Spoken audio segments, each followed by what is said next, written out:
It's about about a sociological and psychological experiment. About three guys who are locked in a room for 2 days. Three manifestations of the ego. There's a hedonist, ego, superego, and id. And the id. Yes. The id. Which one are you? I'm the ego, aren't I? No. No, I'm the superego. You're the id. I'm the id. Okay, that's good to know. It's all very clear. He did read the script before, actually.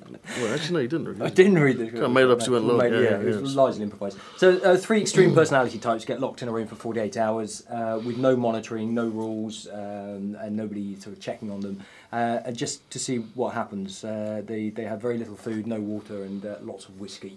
And they just go a little bit nuts, really. That's essentially. But it's all part of a social experiment, supposedly to look into human nature, but it just kind of goes a bit wrong.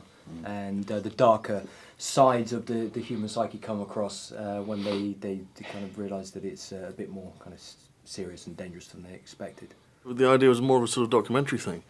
You know, what would happen if we literally put three people we know who are very, very different and who might be quite sort of abrasive and not get on, or, you know, you could imagine things happening that would be, you know, hopefully not as untoward as what actually happens in this, but you know, certainly entertaining. It just came out of just saying, you know, what if we put X person that we know with Y person and Z person in a room, what would happen to Especially if one of them's a serious drinker and there's a case of whiskey in there. You know, and you can't escape from that. Everyone, that's pretty unpleasant. That's a horror film. And being trapped in a very small space, you know, with you know, sort of like rats in a cage kind of thing. After a while, even if it's somebody you know, it's going to grate, and you're going to start to get annoyed with each other. And it's that kind of thing we want to explore with. But then we decided that we could probably write it funnier than the reality of people we knew who weren't that funny.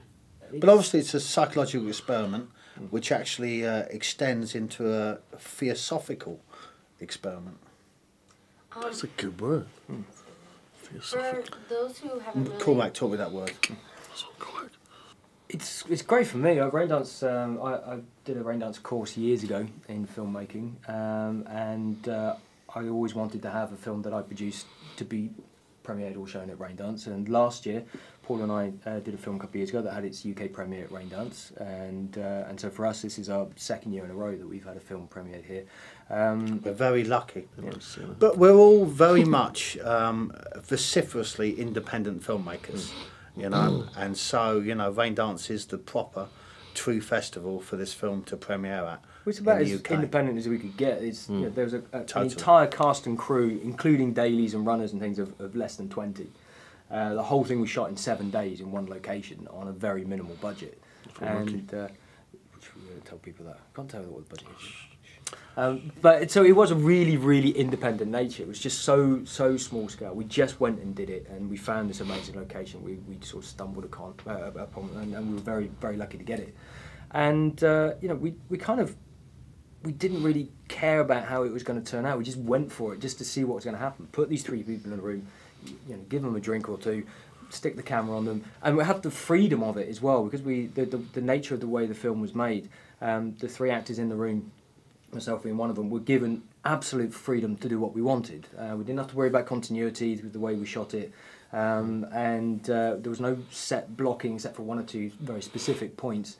So it was a very, very liberating way of making a film, whereas normally, you know, you do sort of a 30-second or 1 minute take and it's very rigid, and then you spend 3 hours moving lights and cameras. Moving lights and stuff. And we didn't do that. We had one light in the centre of the room, we had a couple of fixed cameras, a couple of floating cameras, and to have the freedom of being able to do almost whatever the hell we wanted, and a lot of improvisation came out with this, and it was a wonderful way of working as an actor, to have that kind of freedom, and I think it works much better than we kind of anticipated. I was very, very surprised when we looked back on it and just thought, wow. I mean, I actually look at it and don't remember half the stuff that we did. It just it was on the spur. I was drunk. I was. Yeah, you were drunk. I was actually. Yes, I did do the method acting. But I did have a little. It's all right. I was there with him. He gave it to me, so I had a hit flask which I hid behind the pillar in the room, and before every take, I was getting progressively more drunk each night because we filmed it at night as well, just to get that kind of nervousness and edginess between people when people were a bit tired, and you know, and I was sort of, great, let's play on that, let's really work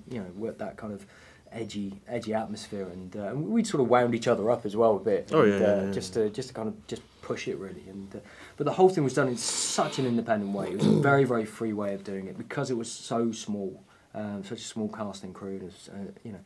But great fun, and it was a very liberating way of working.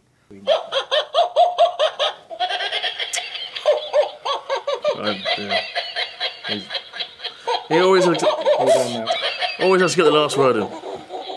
Sorry.